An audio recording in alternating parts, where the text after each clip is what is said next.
क्या पशुपति पारस की पार्टी में भगदड़ शुरू हो गया है। पारस की पार्टी के सबसे मजबूत स्तंभ सूरजभान सिंह ने एक बड़ा बयान दे दिया और साफ तौर पे कह दिया कि रामविलास पासवान के उत्तराधिकारी तो चिराग पासवान हैं और साफ तौर पे बता दिया कि चाचा भतीजा साथ आ जाएं, नहीं तो दोनों बुता जाएंगे। इस तरह के शब्द का प्रयोग सूरजभान सिंह ने किया।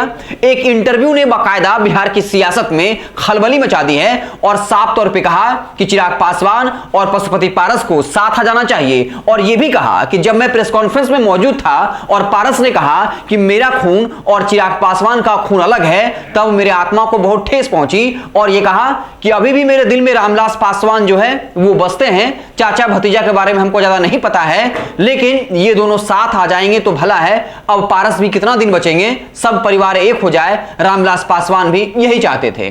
तो सूरजभान सिंह के इस बयान के बाद अब कहीं न कहीं एक बार फिर से सियासी सरगर्मी तेज हो गई है। क्या सूरजभान सिंह चिराग पासवान खेमे में लौटना चाहते हैं? क्या सूरजभान सिंह पारस और चिराग को एक साथ लाना चाहते हैं? इस तरह की चर्चाएं जो हैं वो लगातार चलने लगी हैं। तो क्या सूरजभान सिंह ने ऐसी बात पशुपति पारस के सहमति से की है? क्योंकि आपको याद होगा जब प्रेस कॉन्फ्रेंस में सवाल पूछा गया चिराग पासवान को लेकर, तो पशुपति पारस जो है प्रेस कॉन्फ्रेंस में भड़क गए और भड़कते हुए कहा कि मेरा खून और उसका खून अलग है, हम उसके बारे में सुनना नहीं चाहते हैं। इसका मतलब साफ है, एक तरफ जहां पारस जो है वो चिराग पासवान का नाम तक सुनना पसंद नहीं कर रहे, दूसरी तरफ सूरजभान सिंह कोई छोटे मोटे नेता नहीं है, भले ही वो सांसद नहीं हो, लेकिन ये हर कोई जानता है कि सूरजभान सिंह जो है वो रामविलास पासवान जब थे तो एक बड़े भूमिका में थे। बाकायदा किसको टिकट मिलेगी, रणनीति क्या होगी, इसके पीछे सूरजभान सिंह ही रहते थे।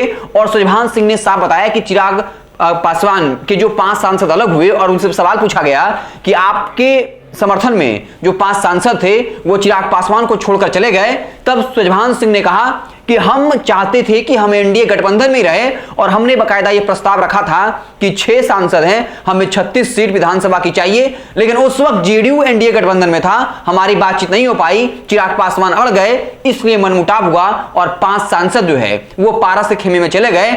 और अब जो है सूरजभान सिंह ने बड़ा ऐलान कर दिया है, खुलकर यह बता दिया कि पारस को और चिराग को एक साथ आ जाना चाहिए। रामविलास पासवान अपने भाई से जो है वो काफी उनको चाहते थे, उनको अपना मानते थे, इसलिए पारस जी भी अब कितना बचेंगे, एक साथ आ जाना चाहिए। तो खबर अब जो है बिहार की सियासत में चलने लगी है कि क्या सूरजभान सिंह उन सांसदों को लेकर क्या फिर से चिराग पासवान के खेमे में चले आएंगे? क्या ये बीजेपी का दबाव भी हो सकता है कि पशुपति कुमार पारस को साइड किया जाए? क्योंकि बीजेपी भी शायद इस बात को समझ सकती है कि अगर 6% का वोट बैंक चाहिए तो चिराग पासवान को अपने खेमे में लाना होगा। और इसको इस तरह से देख सकते हैं कि जब वो महागठबंधन में राबड़ी आवास की इफ्तार पार्टी में गए थे और उस वक्त तेजस्वी यादव के साथ जो तस्वीरें आई थी, क्या उस वजह से बीजेपी थोड़ा सा परेशान हुई है?